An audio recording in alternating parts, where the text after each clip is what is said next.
My birthdays were always quiet, just me and my mom. But on my 6th birthday, everything changed. I woke up to a small, brightly wrapped box on the porch, tagged simply, "For Noah." No name, no clue who it was from. My mom looked as surprised as I was. We searched the street, but no one was there. The gift felt like it had appeared out of thin air. Inside, a set of wooden toy soldiers painted perfectly. I'd seen them in a store window weeks before, but never told anyone, not even my mom. How did this stranger know? It felt like magic. I spent the day marching them across my bedroom floor, my secret army from a secret friend. My mom was cautious, but after checking with neighbors and friends, no one knew anything. The mystery deepened, but she saw my joy and let me keep the soldiers. She decided whoever left it must have a good heart. That night, I imagined a kind old man or maybe a friendly ghost as my secret giver. The mystery made my birthday feel like a fairy tale. It became our special secret, mine and the strangers. Every year after, a new gift would appear on the porch, always wrapped perfectly, always a surprise. The tradition had begun, and it was the start of something magical. My mom and I never solved the mystery, but it made my birthdays unforgettable. The gifts were more than presents. They were a promise of wonder. And every year, I woke up hoping to catch a glimpse of my secret friend. But the magic was in not knowing, and that was enough. The years passed, and the tradition continued. Every birthday, a gift appeared, never late, never missed. I'd wake before dawn, peeking through the curtains, hoping to spot my mysterious friend, but I never did. The gifts were the only proof they existed. As I grew, the gifts changed with me. A baseball glove at 10, a telescope at 13. Each one was exactly what I'd wished for, even if I'd never said it aloud. It felt like the stranger knew my heart. My mom and I made a game of guessing who it could be. A long-lost relative, a secret admirer, a birthday ghost. The mystery was part of the magic, making my birthdays feel special, even when life was tough. The gifts were thoughtful, but it was the care behind them that mattered most. It was a silent promise that someone out there was thinking of me. This tradition shaped my childhood, teaching me about kindness and unseen love. The gifts were wonderful, but the feeling they gave me was the real treasure. I learned that you don't have to see someone to feel their care. The consistency, the thoughtfulness, it filled my heart with hope. Even in hard times, I knew my birthday would bring a little magic.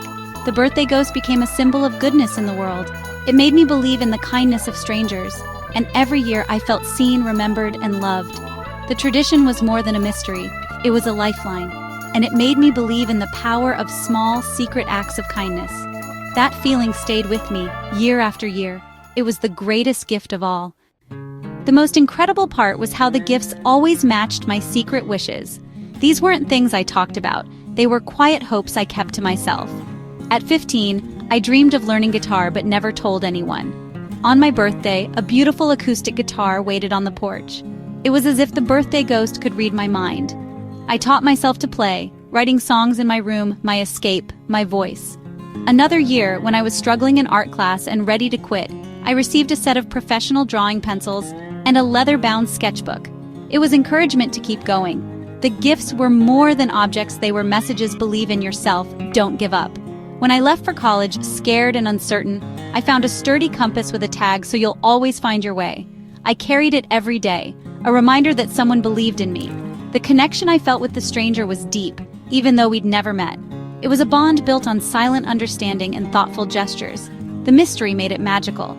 I didn't need to know who they were, the magic was in not knowing. The gifts weren't about the giver, they were about making me feel seen. Year after year, that's exactly what they did. They made me feel understood in a way no one else could. The birthday ghost was more than a tradition, it was a lifeline, and it gave me the courage to follow my dreams. That was the real gift. My 24th birthday began like all the others until I found only a plain white envelope on the porch. My name was written in shaky handwriting. No box, no gift, just a photograph inside. The photo showed a young man and my mom holding a baby. Me. I recognized my mom, but the man was a stranger. My mom had always told me my father died before I was born. This picture didn't fit that story. My mind raced. Was this my father? Who sent this? The mystery that once brought comfort now filled me with confusion and ache. I stared at the photo, questions swirling. The magic of my birthday was gone, replaced by a heavy weight.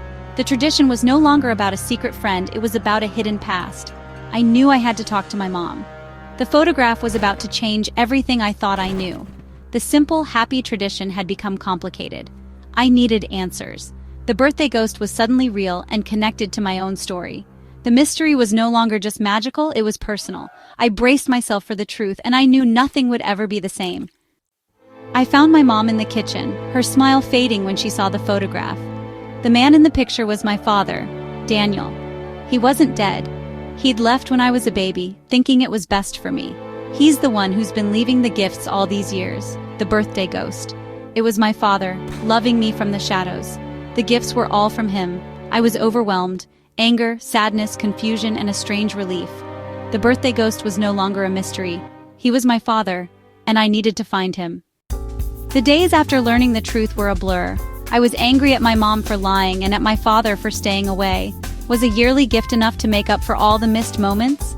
My mom explained he was a good man with a troubled heart, afraid his problems would hurt me. He watched me grow up from afar, asking my mom about my dreams and interests. That's how the gifts were always perfect. But the gifts now felt heavy, reminders of his absence. The guitar was no longer just a guitar, it was a symbol of what I'd missed. The compass was from a father who was lost himself. Each gift was love and absence all at once. I needed to find him, to ask him why. My mom gave me his last known address. For a week I held on to that piece of paper, scared of what I'd find. But I knew I had to try. The mystery was over. Now I had to face reality. I had to find the man who was both a stranger and my father. And I had to find the truth no matter how much it hurt. A year passed as I searched for my father, but he was gone. My 25th birthday arrived and I expected nothing. But that morning, a small, familiar box was on the porch, wrapped in plain brown paper. Inside, an old brass key on a leather cord, and a note in shaky handwriting. "I'm sorry I couldn't be the father you deserved. This key will explain everything. Goodbye, Noah. Love, Dad." My heart sank. I knew what the key was for. An old storage unit my mom had kept for years. The note included the address and unit number. I drove there, dread and hope mixing inside me. The key turned with a loud click and I opened the door. Inside, boxes labeled with years. Noah, age 7, Noah, age 12, Noah, age 16. It was a time capsule of my life, seen through my father's eyes. Photos, mementos, and letters filled the space. It was overwhelming. A museum of my childhood, curated by a father in the shadows. This wasn't just a storage unit. It was his heart. I didn't know where to start, but I knew I had to see it all. Each box was a piece of the story I never knew. My father had been there, watching, loving from afar. The key had unlocked more than a door. It had opened the past, and now I was ready to learn the truth. The final gift was understanding, and it was time to accept it. My father's story was waiting for me, and I was finally ready to listen. The answers were all here. I started with the first box, Noah, age 6. Inside, a photo album of me, pictures taken from afar. At the bottom, a letter from my father explaining the toy soldiers. Each box held photos and a heartfelt letter. He wrote about his illness, his regrets, and his love. He watched from a distance, believing it was the only way to protect me. I read about how proud he was when I learned guitar, how he listened from his car at night. He saw me graduate high school through binoculars from across the field. He was always there, my biggest fan in the shadows. He wasn't a monster, just a man who loved me but was afraid. In the last box, I found old VHS tapes. On the screen, my father spoke directly to me, telling stories, apologizing, saying he loved me. His illness had worsened, and he knew he didn't have much time. The storage unit, the letters, the videos, this was his final gift. It was his way of finally telling me the whole truth, and it was the closure I never knew I needed. Watching those videos and reading those letters, I finally understood. The anger faded, replaced by sadness for the years we lost and the pain my father carried. His choices were flawed, but born from love. In his own way, he never left me. I found peace in that dusty storage unit. I forgave him. I forgave my mom. My story was complicated, but it was still a story of love.